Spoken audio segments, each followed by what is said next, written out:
Welcome to WFPC Podcasting, your local source for the heart and history of Pike County, Indiana.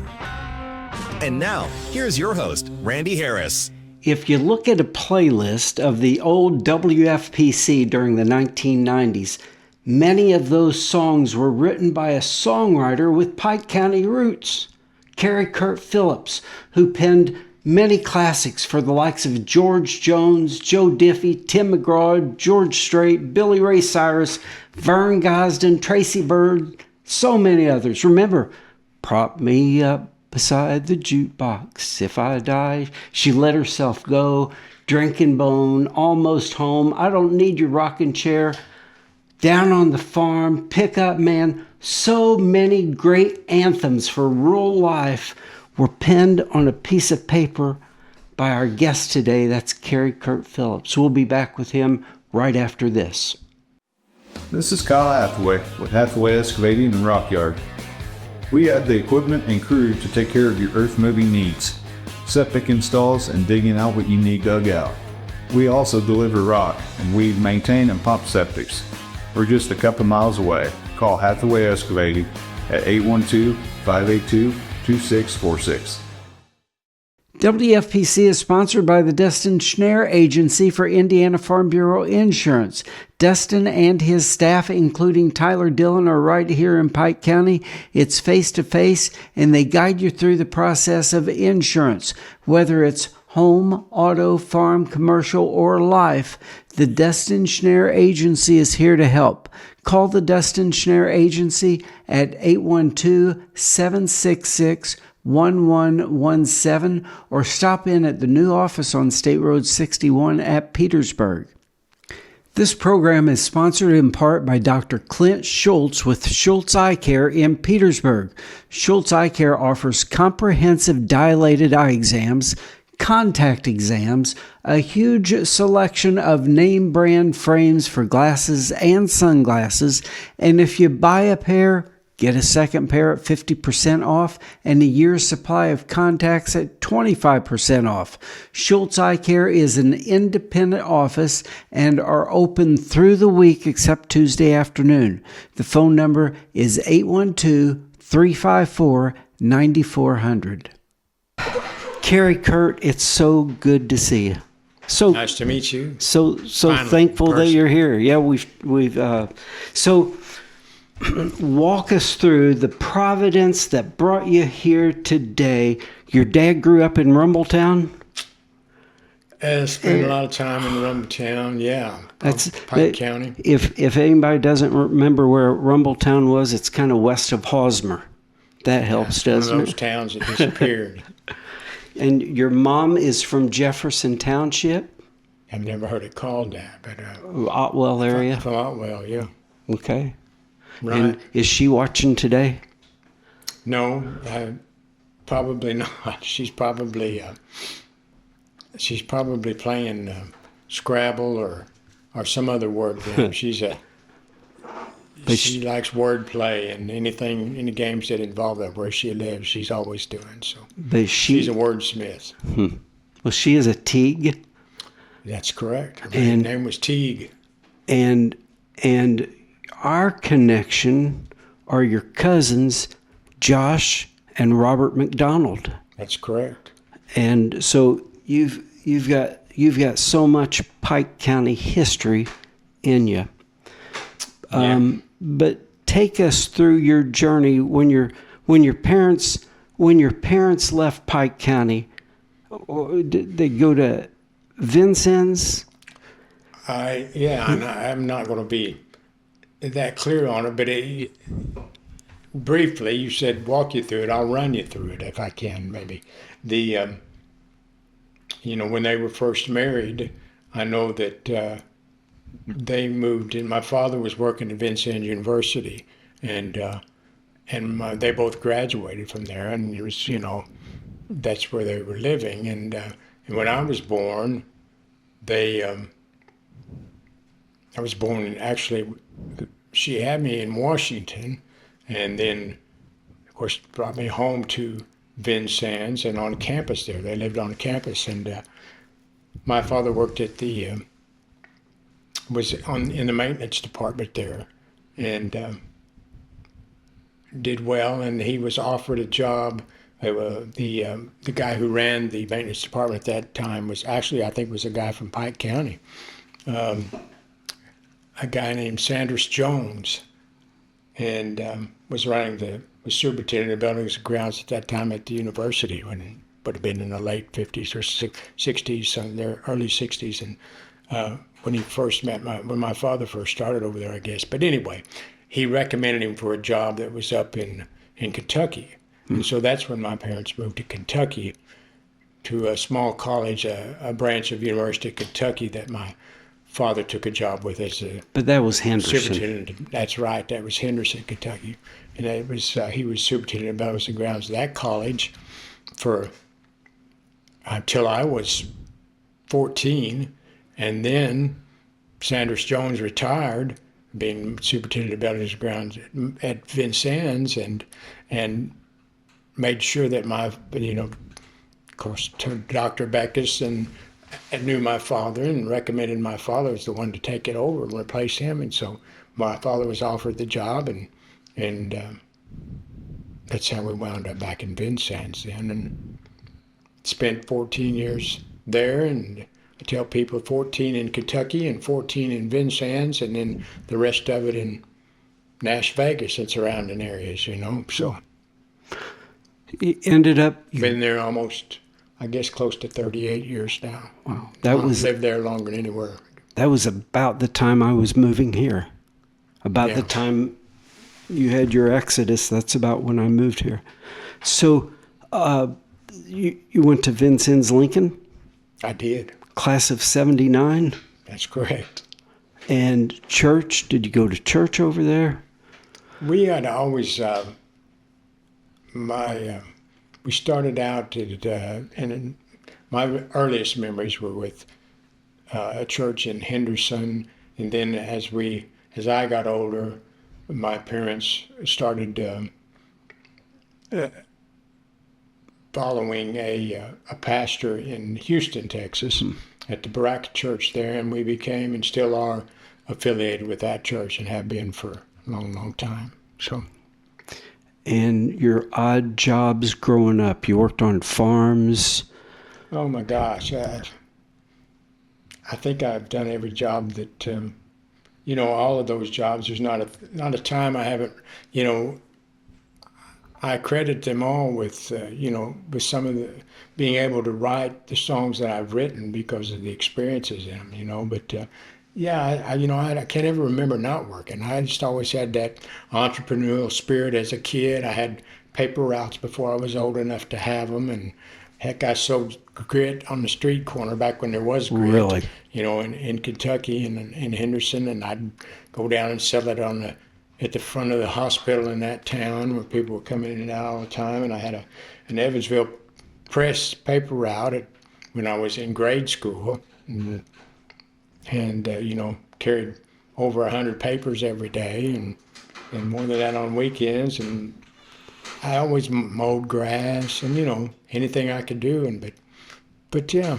You were always working, and it gave you so much of a different breath of life to recreate in music, didn't it? Yeah, I remember there in Henderson. I don't know how old I was, but I couldn't have been over 12. But I was always doing jobs that I was too young to do, and talked them somehow into getting those jobs. But I got a job working in the cucumber at a cucumber farm there, or patch, whatever you want to call it, place there in Henderson on the north side, and I did that one summer, and it's there I started working in cornfields and detasseling corn in summertime and everything in junior high. I think I started in the cornfields with all my friends, of course. And then when I moved to Vincennes, I was, they had corn, plenty of corn there too, and same company, but I had crews there, and I just continued that when I got there, and gosh, I just never remember. I worked in high school. I worked 40 hours a week all through high school. I had worked as a desk clerk at a local motel, and I you know, bus tables and All wash give- dishes. It all gives you experience. Yeah. And learning how Just- to work with people. That's right. That's We, right. we miss some of that today, I think. I think it's important that kids get jobs in that age, and develop a work ethic and that they pay their own way, But that's not done too much anymore. Right. It's not encouraged. But anyway. So music.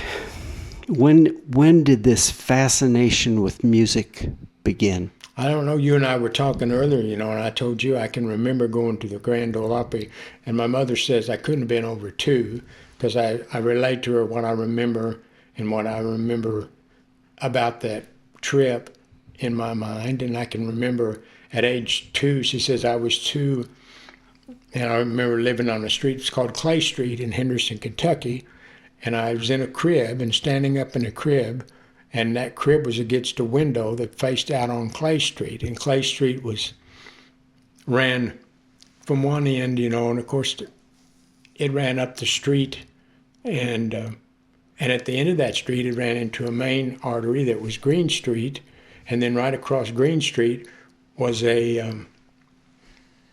I guess it was like it was many names for them, but they were Tasty Freeze or Dairy Freeze or Dairy Treats, one of those type places where people gathered on weekends. And of course, it was all foot traffic, but all that foot traffic on Friday and Saturday nights would walk by my window, and everybody coming by that window, and it was, it was an all-black neighborhood, and I can just remember all of those people coming by there and singing and stopping outside my window, and I can remember that music and standing up and listening to it there, and how great it was. And I described that to her and talk about she tells me the records that were in the house, and everything from Mahala, to, there was the soundtrack for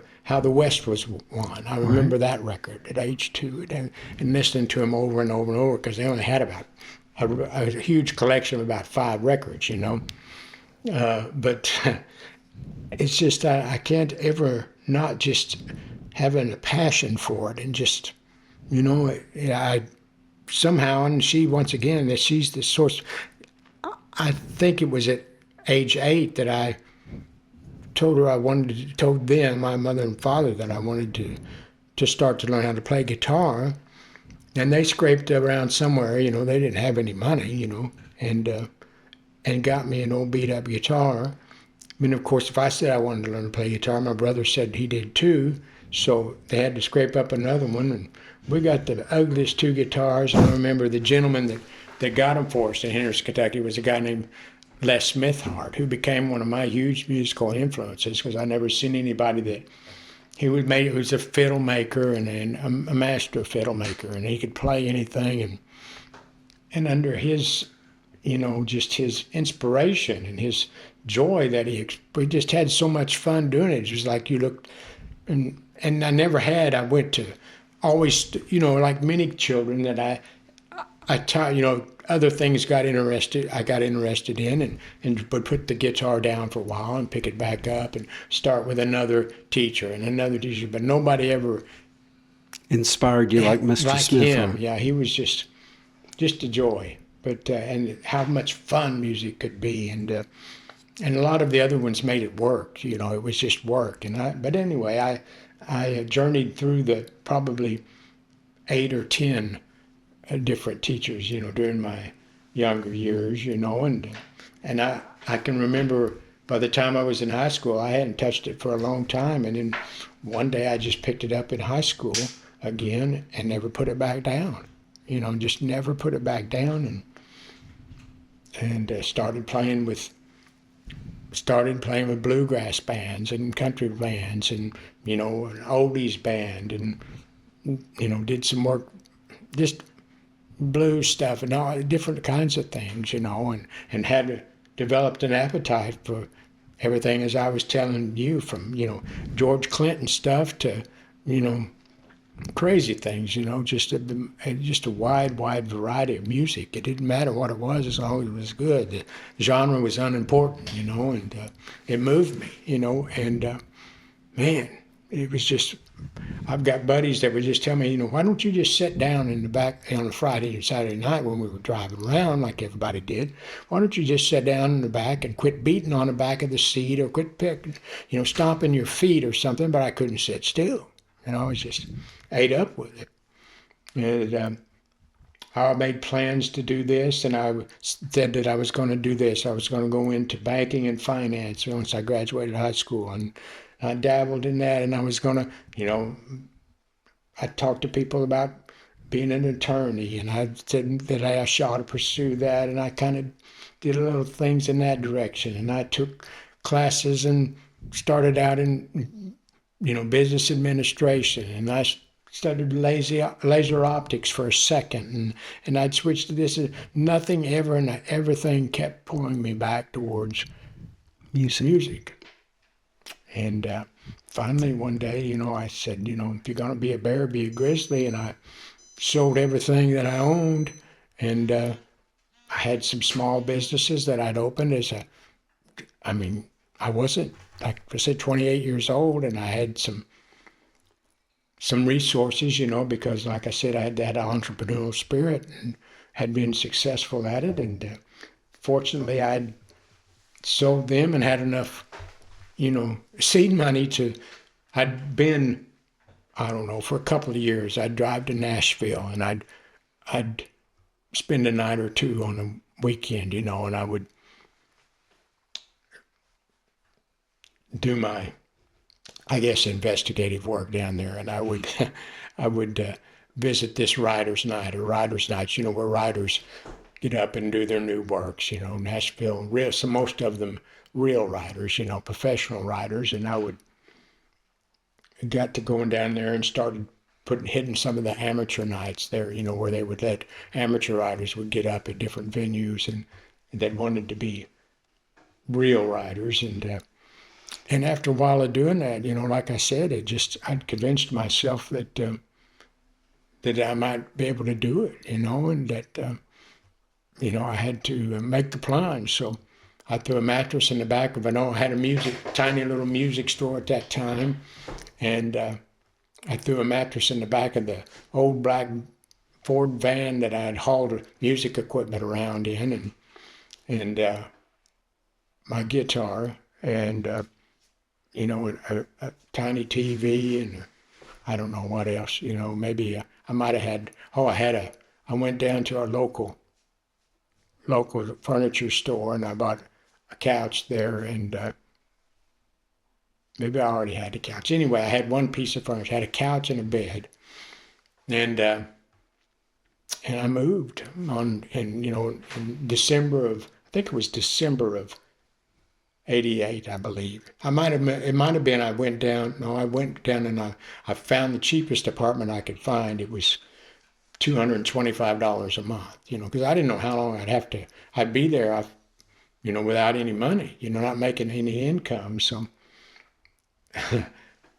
I lived on rice and beans and rice, and boy, that is Lacey J. Dalton's 16th Avenue, isn't it? It was precisely that. What a great song too, that song gets me, to this day when I listen to it. You lived it. It's so real, and it triggers so many memories. You're just saying that, but anyway, I did, and everybody, told me, well, it's a 5-year town, or it's a 10-year town, so you won't, if you don't have anything started by 5 years or 10 years, you turn around and go back home, or, but don't even expect anybody to listen to anything, or anyway, and grace of God, somehow, I kicked a lot of doors, not just after I got there, but before, I'd kicked on doors, and I'd sit back home in Monroe City in the basement of a little cabin that my parents owned, where I was living at the time, and I would stay in that, go home at night. I stopped going out and going to clubs and stuff, and I just buried myself in that basement, after work every day. I'd go in there and try to write songs, and I would listen to music that of the people that I idolized, the people that I wanted to emulate, and I was doing the research, now, and then I would try to write, and I did that over and over. But anyway, point is that those songs, I would send them in like everybody else across this country does, and other countries, and send them in to places that I saw in rags, that were geared toward the American Songwriter magazine, and other rags that gave addresses you could see, and they're all, a waste of time and money. But anyway, I'd make my little demos and try to send them in and get to stir somebody up. And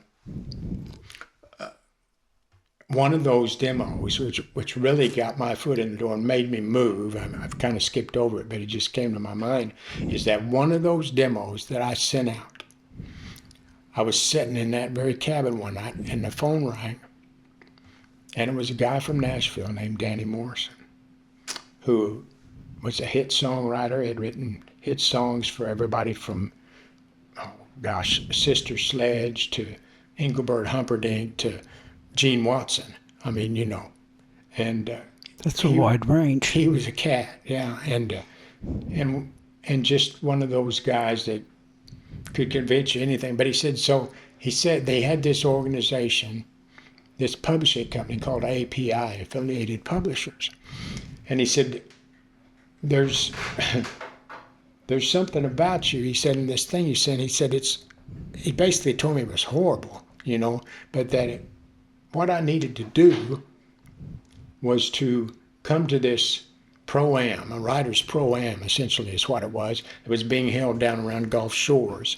And if I could get down there, he and his cohort, who had this affiliated publishers company, was a guy named Johnny Slate, who later wound up producing Joe Diffie and several other acts. But anyway, he was a producer and he was running this publishing company.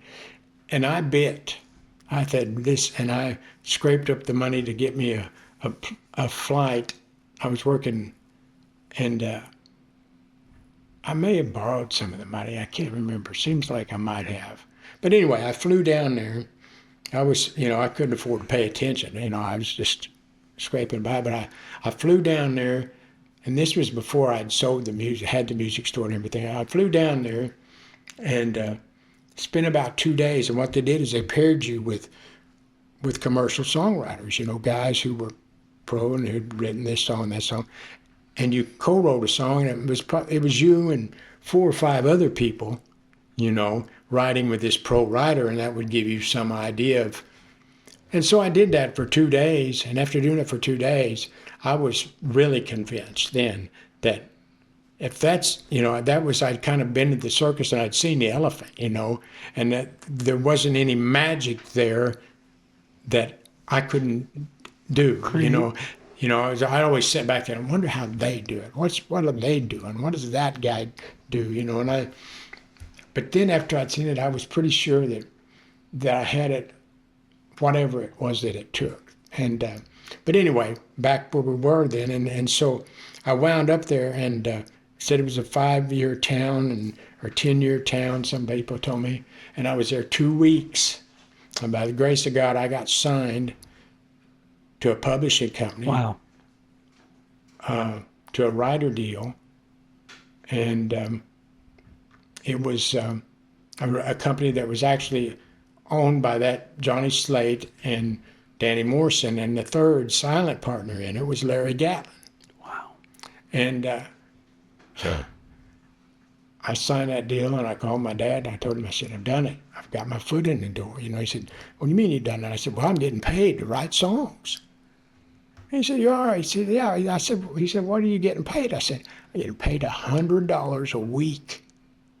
And he laughed at me, which I kind of had to laugh at myself, $100 a week. And everybody said I was a fool, but it was, I always had my foot in the door, and from there, when I left that company 12 years later, I'm not going to tell you what I was making there, but I owned half of my publishing, and no, they were no longer getting all my publishing. I was owning half my publishing, and I had my own office and my own song plugger, and it was a whole different world.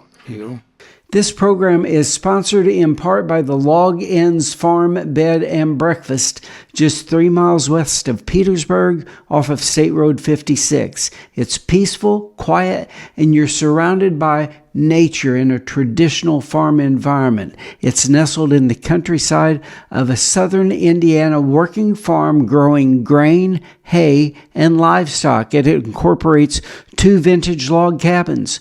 Call the Log Inns Farm, Bed, and Breakfast at 812-354-2192. If you are considering buying or selling your home or property, call Harris Real Estate. Real estate is local, and we are too. Over the years, Harris Real Estate has listed and sold hundreds of properties right here. We have clients looking for homes and properties. We know the business, and we know Pike County. 612 East Main Street, Petersburg. Text or call 812-380-1065. There's a lot of summer dust in Pike County, and when you wash your vehicle on a regular basis, you're easier to see. You preserve the life of your vehicle, help maintain its value, protect its paint, prevents corrosion, and it just looks better. It still only takes 6 quarters to get it started or your credit card. That's what it's always been. Stop by Petersburg Car Wash today, 401 South 9th Street, Petersburg. Keep it clean. But So that's how it started. You started out in 1988. Mm-hmm. What year was it that we were just talking about? Early 90s?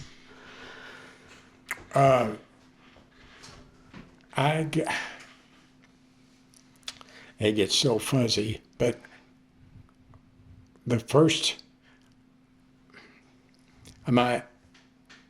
there's so much in there. I tell you, it's just part of that company that I signed at, which was Affiliated Publishers that I told you.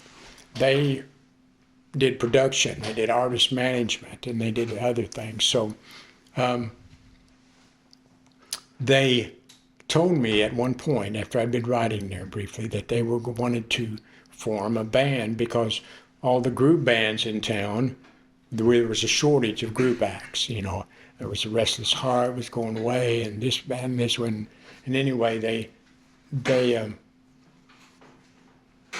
wanted to, and I think the most important part about this is that at that point, before I'd had any success as a writer, I had a writing deal. I had a heart attack. I was 28 years old. Wow. And I'd had a heart attack. And I wound up at Vanderbilt.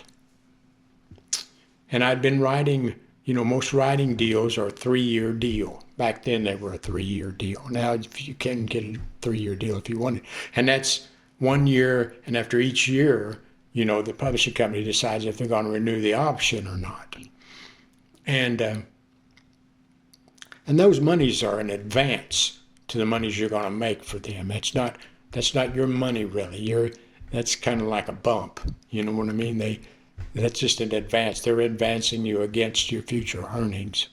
So the minute you start making money by getting a song recorded, they're going to pull that back out. Yeah, exactly. So anyway, I couldn't get arrested, and I'd been writing there for a year and a half and still didn't. I had a thing or two that got recorded, but didn't really, not by anybody that would make any money, and it kind of run around in circles and fell over. But I was meeting a lot of people that were substantial writers, but I had the heart attack, and I was laying in Vanderbilt, and I thought, man, it's just, I was so close, and I'm gonna go back home with my tail between my legs, because I was running out of funds, and everything, and can't live on $100 a week, I don't care who you are, And the thing that a nurse walked into my room when I was trying to recover from that heart attack. And you know how hospital rooms are always freezing cold, and I was freezing in that room after having this heart attack. And I told her, she walked in, I said, good grief. I said, could you, I'm freezing to death. And I said, and I said, is it cold in here or is it just, and I stopped right there and I said, could you get me a piece of paper and a pencil? And she said, sure. And she walked out of there, came back with a piece of paper, pencil, and she walked out of there. And I wrote the first half of the chorus to "Is it cold in here? Or is it just you?" And I wrote part of just the first few words of the verse, and I got out of the hospital. And I went back to the publishing company. It was a few days later. I got out of the hospital, went back to the publishing company, and there was this young artist that they'd been working with and talking about. His name was Joe Diffie, and it was late in the evening. And the publishing house was closing up, and everybody was going home. The writers were going home, and I was saying hey to everybody, and I went up to Joe Diffie, and I said, Joe Diffie, I said, hey Joe, I got a great idea. I said, maybe you want to write it with me, hang out and write with me. He said, no. He said, I got to go home. My wife's waiting on me. And Joe Diffie had just gotten a record deal at CBS, Sony Records, or CBS Records at the time, later became Sony Records. But he had just gotten a record deal, and I thought, if I could get this guy to write this song with me, I might get a song. He'd already recorded the first album, was complete, and it hadn't been released yet, hadn't launched or anything. He hadn't been out, and so we went back to talking around all the people milling around in the room and people leaving and going home for the day. And he got free there for a moment, and I saw another opportunity. I walked by. He said, Joe, I said, this is a really good idea. You might like it, And he said, no, man. He said, I really got to go. He said, my wife's going to be mad. I've got to leave now. And, of course, he's an up-and-coming artist, and people are pulling. He's already pulling at his shirt till somebody grabbed him. Hey, Joe, and when I talked to him about this or that, it was the management people, and this is what we're going to do, and you got this coming up next week and all these other things.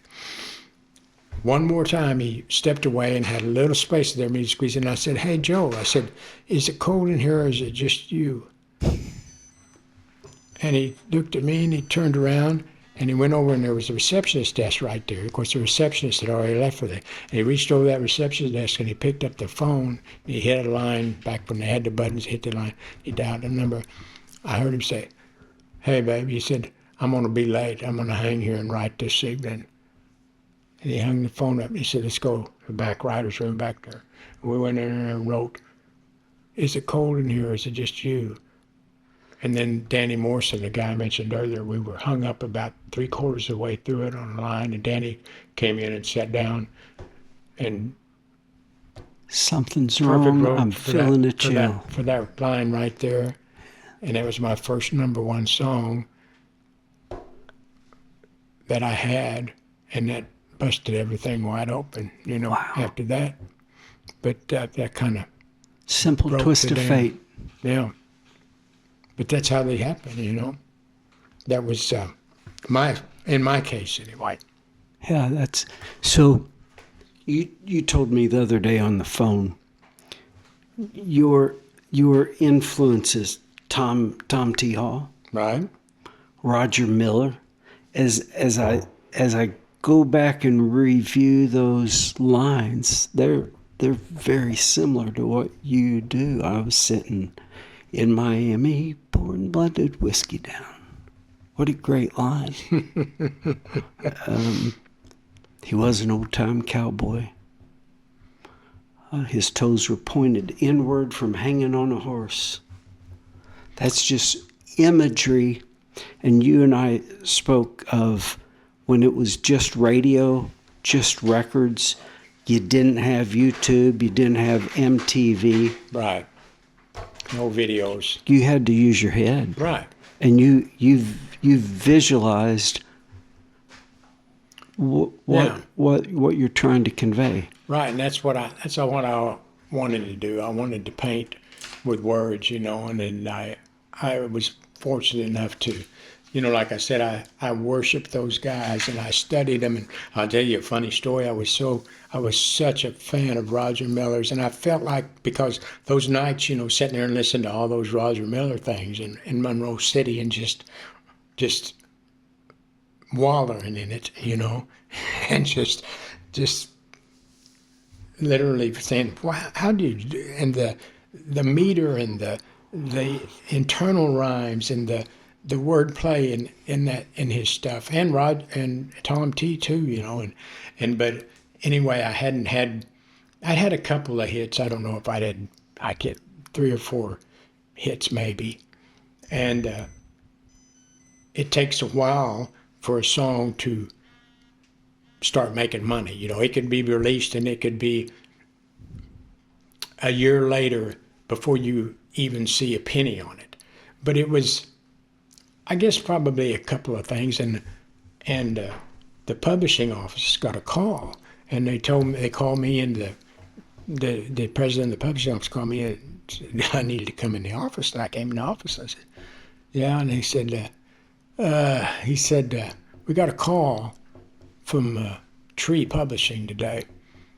And Tree Publishing is probably the biggest, most famous Sony Tree now, but the publishing company in the world, and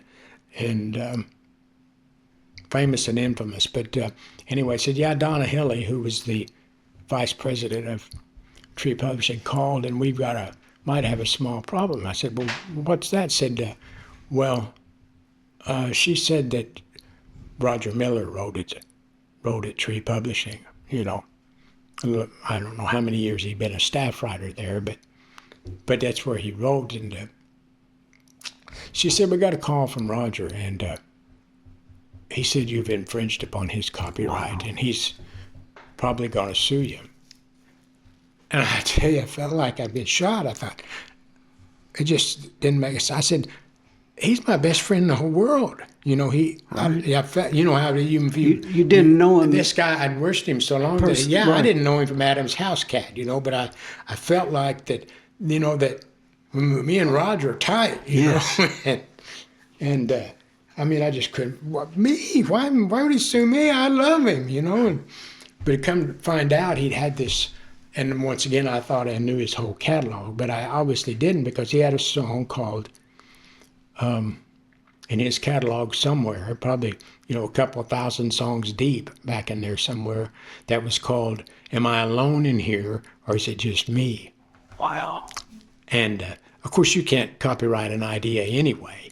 And it was just I later learned that was a threat, basically, to try to intimidate somebody, so that I might say, well, I'll give him a piece of the song, or I'll say he's a co-writer on it, or you know what I mean? Or that maybe a threat from Roger, maybe it was just a threat from the publishing company, that we were dangerously close, and maybe we would say, well, just give him a cut of it. Maybe, you know what I mean? Maybe the thing, you know what I mean? Just give him a piece of it and he'll go away. But anyway. Just a tactic. Yeah. And, I hadn't infringed upon anything, but anyway, it was just a funny story, it wasn't funny at the time because I thought, oh no, and, but that's just things that happens all the time, But, so what is the rule on plagiarizing? You can't copyright an idea, but you can't copyright an idea. Is it no. three words together? No, because if it was 3 words together, everybody'd have a lawsuit. Because every time you said "I love you," right? They'd be, but believe me, if suits are filed like that every day, in the music business by people who don't know any better, they'll file. Well, he, and it's sad, But yeah, it's. As far as the lyrics, it's really, really hard to succeed with a lawsuit, to be successful, because of it. You would almost have to be right on them, or something that is so obvious. Yes, melody is a some people say it's 8 notes, and some people, I'm not sure that there's anything specific about that 8 continuous notes, and it is a very, very what's the word, subjective thing, and it really comes down to who's got the best musicologist. They'll hire, just like they do in criminal lawsuits, they'll hire a musicologist who says that they'll go through all this with all the charts and graphs and type of audio gear and say this is why it was copied, and obviously, and pay them $50,000, $100,000 to clearly explain why it's stolen. And then the other side will have their musicologist who says that the evidence shows just the opposite, I think the Beach Boys and Chuck Berry got into that. Oh, yeah. Yeah, it happens. But anyway, my publisher told me, and like I said, I was still pretty green at the time, but they told me, said, oh, that's just a sign that you've been successful and that you're doing things right. So don't even think anything about it. And I didn't, and it went away, but. So Roger Miller's your hero. Yes. This happens. Did you two ever meet and get to? Well, we never did, but I did meet his son and got to hang with his son a little bit, and I played a show with his son once, but no, never did get to meet him. I, hung out with guys who were best friends with him and knew him well, and had people tell me that, throughout in my career at different times, well, we can hear the Roger Miller in you. Yeah. We knew it was you because they said, we heard that Roger Miller-esque stuff in there, and that way that you did that, and there's no doubt that you were right on it, but just funny stuff, crazy things. And then Tom T, he was the same way, I was just ate up with him. And then one day I got a phone call out of blue from the CMA, Country Music Association, that said that they have at the Country Music Museum, or the Country Music Hall of Fame, excuse me, they have, every year they'll have they'll pick a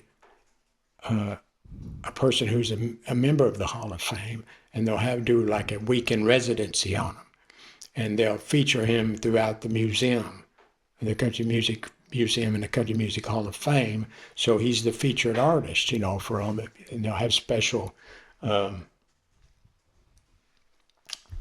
displays and artifacts from his career or whatever. That's not the proper word, and I got a call that they were having artist in residence.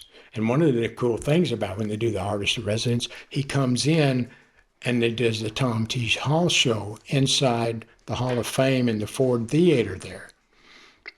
But he doesn't play anything and sing anything. He sits on stage and he picks his 4 favorite songs that he's ever heard and has the writers come in and perform them.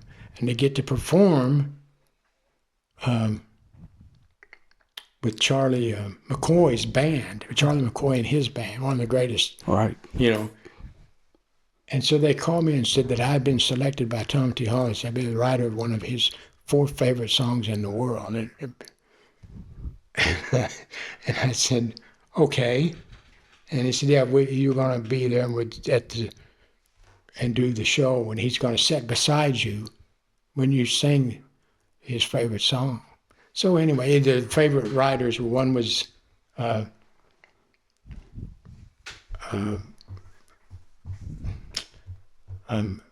guy named Harley Allen, who wrote the Little Girl, and there was Mark Allen Springer, who wrote Tanya's monster song, Two Sparrows and a Hurricane, and Chris Christopherson, and myself. Wow. And the song of mine that he loved was Almost Home. So I stood on stage with him and played with Charlie McCoy's band, Almost Home. Well, he sat there beside me on a stool. Was Charlie McCoy still involved at that time, or was it just his band? No, absolutely. Yeah, he was right beside me. Yeah, he was playing. But anyway, just crazy, to have your two kind of opposite kind of results from those two idols. Mentors. Yeah. I just climbed out of a cottonwood tree. Yeah. Was that inspired by Pike County? Well, it wasn't, because there's no cottonwood trees in Pike County that I know of, and that bothered me a lot, And but you told me so songwriters give each other grief about stuff like that too. They'll say, "Phillips, really, a cottonwood tree?" I said, "Well, I thought about several other trees, but it just the C and the alliteration climbed out and cottonwood," and I said it just works. Sometimes it's just songwrite, guys, but I took a lot of grief for that, because there's no cottonwood trees in Indiana that I know of. Maybe there is, but a sycamore tree maybe would have been, right. But cottonwood sounded better. Yeah, artist privilege. That was a great song. I was running from some honeybees, but didn't you tell me that some of the imagery for that song came from your youth and childhood? It was very relatively easy to write for me, because it was just he's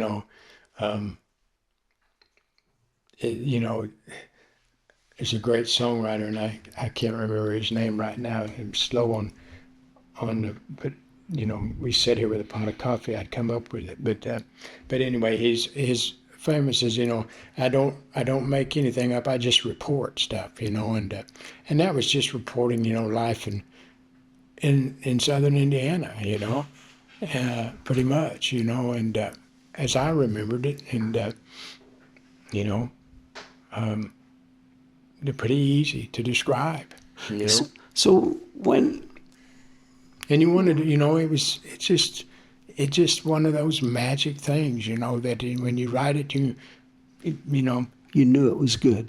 I knew it was good, and I knew it was good. That doesn't mean it's a hit, Right. Some of the best songs you'll ever write will never be recorded. We all say that, all songwriters do, but I knew it was well written, well crafted, and I knew it had a good chance. I knew it had a good chance, and that song wasn't.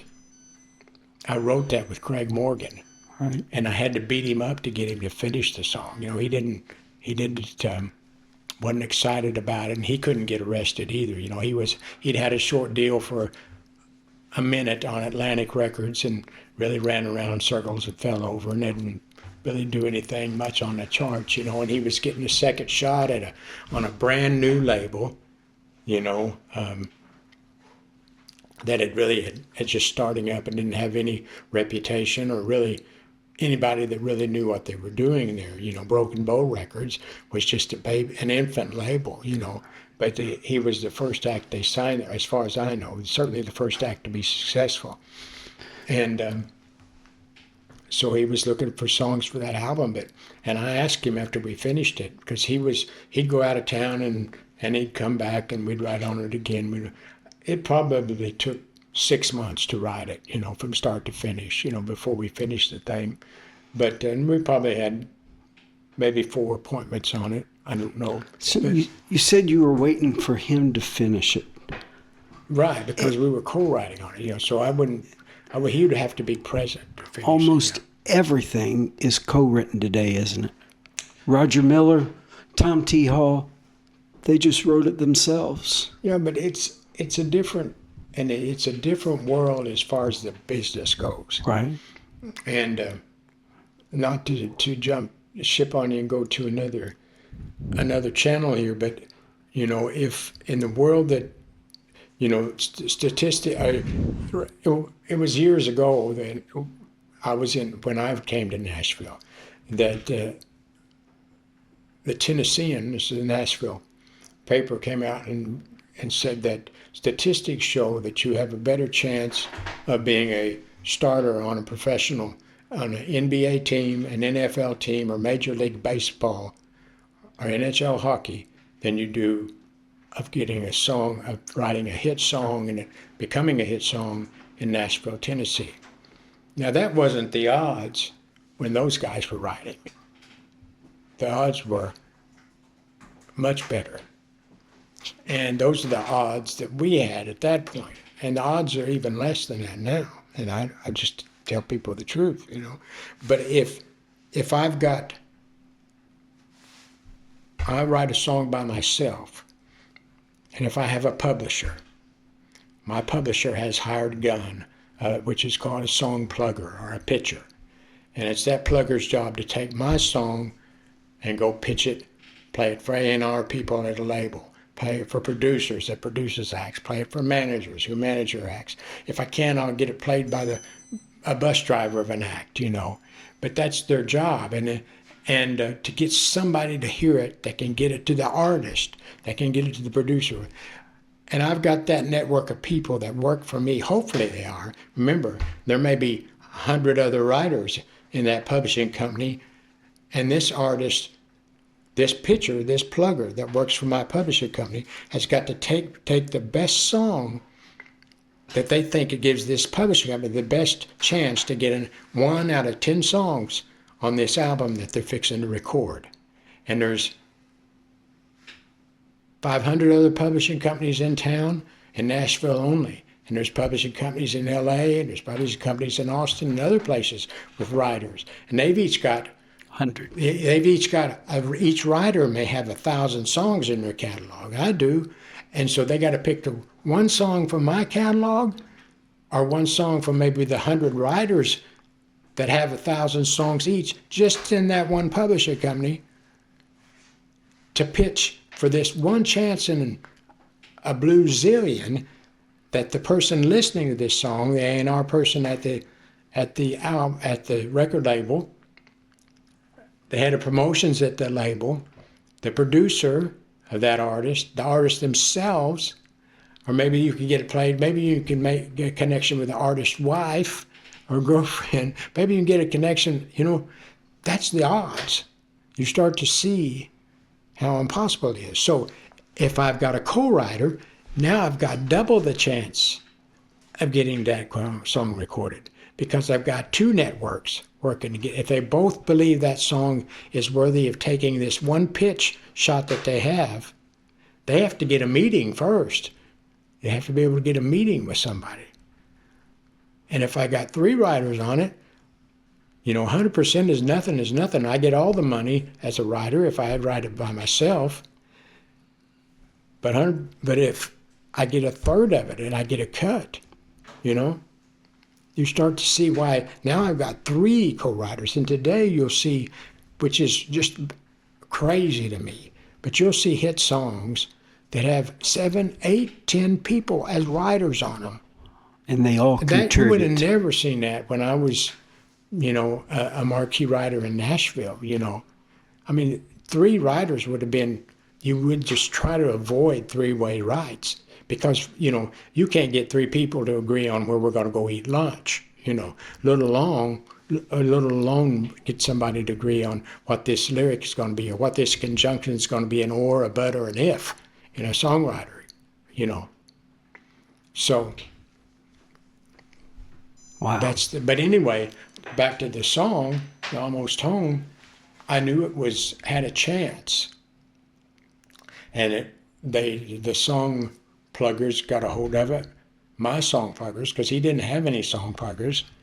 He was at a brand new company. The artist that I wrote it with, Craig Morgan, could have carried the song in as a writer. He was the artist I wrote it with, so I had to give me a better chance. He could have carried it right to his producer if he liked it. So I had the artist, the producer, he had carried it right to the record label.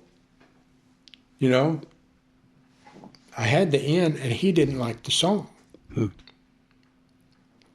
My plugger pitched it to Tony Brown, who was the producer of Monster Acts, and the biggest, of course, George Strait, which everybody in Nashville wants the George Strait cut. That's the Ross and Becky. If you get the George Strait cut, that's the, you know, that's the one. And I got a call after I had asked my co-writer, you want this song? Do you want to cut it for your album? And no, man, I just don't think it's me. I don't think we'll put it on this album. You know, this is my first album on this new record label, and no interest in it. I just kind of said, I got the call from Tony Brown. Tony said, I'm going to put this song on hold for George. He'll love this, so I'm going to cut it on it. That's the Holy Grail. The Holy Grail. That's my favorite color in the world. That's platinum. That's immediately platinum, you know. And it wasn't 10 minutes after I hung up the phone with Tony Brown that I got a call from Greg Morgan and said, you know what? I played this for the guys at the record label, and they absolutely love it. I'm going to cut it. There you go. There you go. George Strait. So I had to call Tony Brown back. Is that Tony Brown? I said, Tony, I'm so sorry. My co-writer, he's the artist, and he's decided he's going to cut this, you know.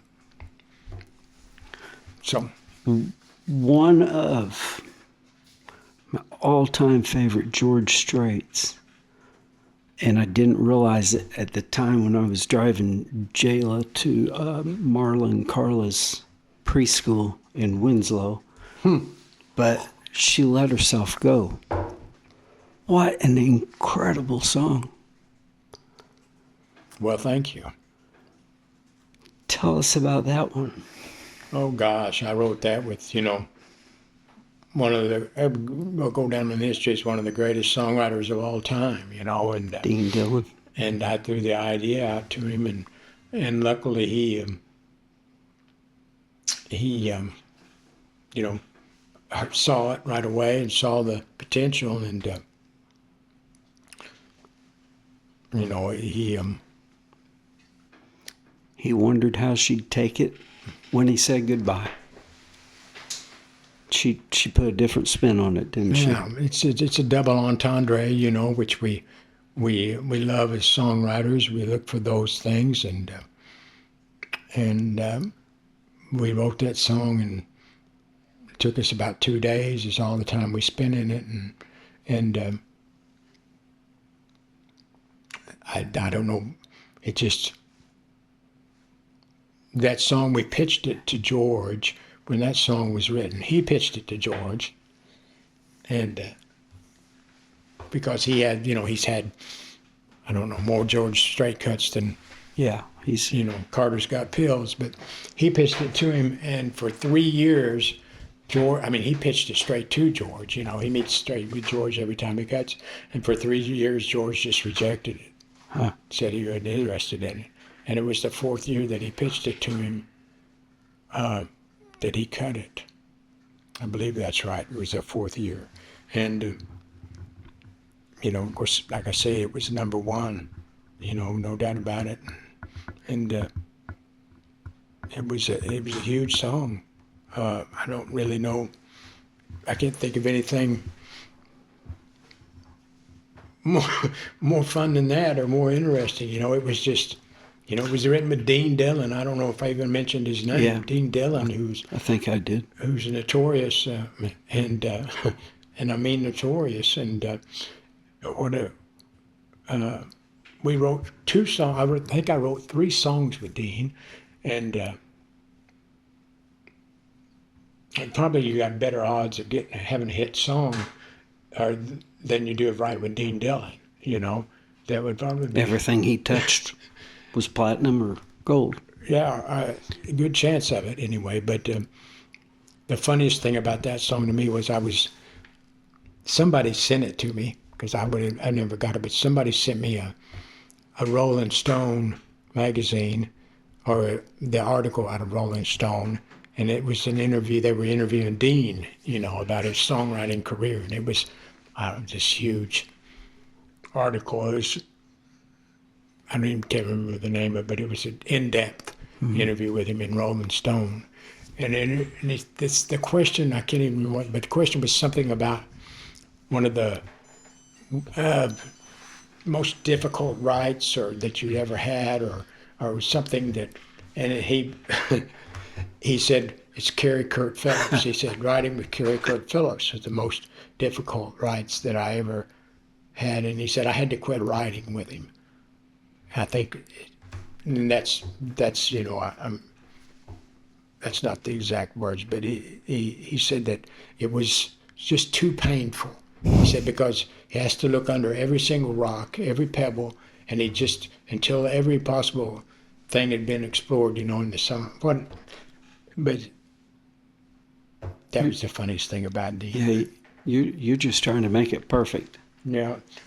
And perfect sometimes the enemy of good, but we had another song that was on the George Strait album that he and I wrote, that one of my favorite songs ever, but it was never a hit, but it was an album cut, and it was on, actually got it was won a Grammy, that album did. We had the song on there and got, recognition on the Grammy album that, as writers, that it was a song called Things to See and Do When You're in Love. But one of my favorite songs. But that's another straight cut that we were fortunate to have, Dean and I.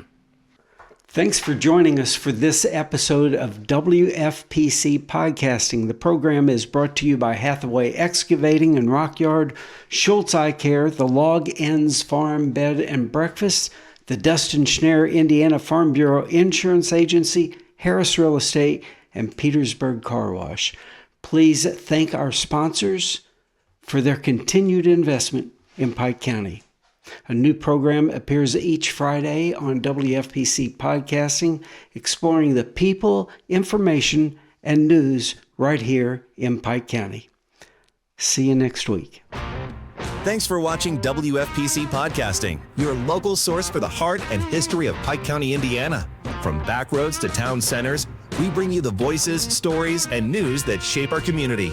Join us on this journey through the past, present, and future of Pike County, Indiana. Tune in next week for the next episode of WFPC Podcasting.